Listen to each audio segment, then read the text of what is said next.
সবাইকে। আমার বলবার অনেক কিছু আছে, সংক্ষিপ্ত করার কথা। আমি খেই হারাচ্ছি আমি কোনটা বলবো আর কোনটা বলবো না, সেটা আমার ঘৃণা। আজকে আমার কিছু প্রশ্ন আছে সবার কাছে, দেশবাসীর কাছে তো করব না, যাদের কাছে করবার তারা বুঝে নেবেন। আমি ইতিহাসের শিক্ষক না, কিন্তু ইতিহাস জেনে বড় হয়েছি। আমার জন্ম ৭১-এর পরে, কিন্তু বই খাতা থেকে সরাসরি যুদ্ধে ভাষা আন্দোলনে যারা অংশগ্রহণ করেছিলেন তাদের কাছ থেকে শোনা শিক্ষা থেকে জানি মুক্তিযুদ্ধের চেতনা কি, ভাষা আন্দোলনের চেতনা কি ছিল।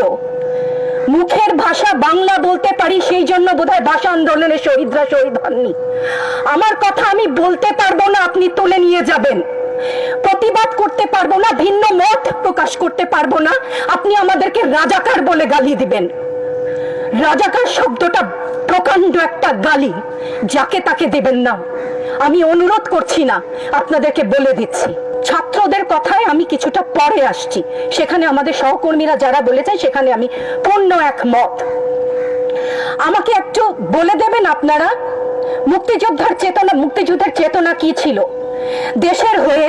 আপনারা বলবেন যে যারা শুধুমাত্র আমার বাবা মুক্তিযোদ্ধা ছিলেন তাই আমার অধিকার প্রাপ্য অনেক কিছু, সেখানে পূর্ণ সহমত।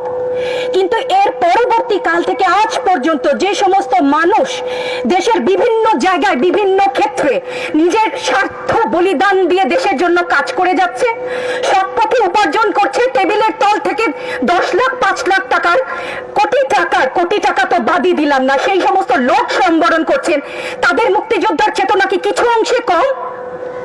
সেই প্রতিবাদ করলে আপনি আমাদেরকে বলবেন রাজাকার।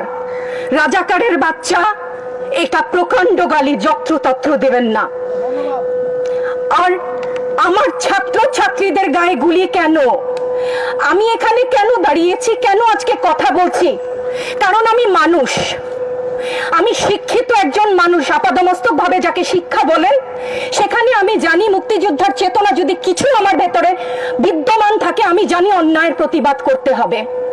বিচার চাই না বলেছেন, আমিও একমত। কার কাছে বিচার চাবো, কোথায় বিচার চাবো? আমরা ঘৃণা জানাই। আমার ছাত্রদের গায়ে আমি সারা রাত ঘুমাতে পারি না, তাই এসছি যে আজকে যদি কিছু বলে যাই এক পলক ঘুমাতে পারি। যেই বাবা মার বুকটা খালি হয়ে গেছে, তাদের ঘরে কি চলে, কোথায় আছে তারা, কিভাবে আছে? আমার ছাত্রছাত্রী, আমাদের মেয়ে ছাত্রছাত্রীদের উপর যে লাঞ্ছনা হয়েছে, তার বিচার বিধাতা করবেন, তার বিচারের জন্য আমরা নেমেছি। আপনারা আমাদের মুখ বন্ধ করতে পারবেন না। মুক্তিযুদ্ধের চেতনা থেকে জানি, আমরা জন্মেছি একবার, মরবো একবার। ভয় দেখাবেন না। ছাত্র ছাত্রীদের উপর জুলুম বন্ধ না করলে পরিণতি ইতিহাস বলে দেয় কারোর জন্য ভালো হয় না।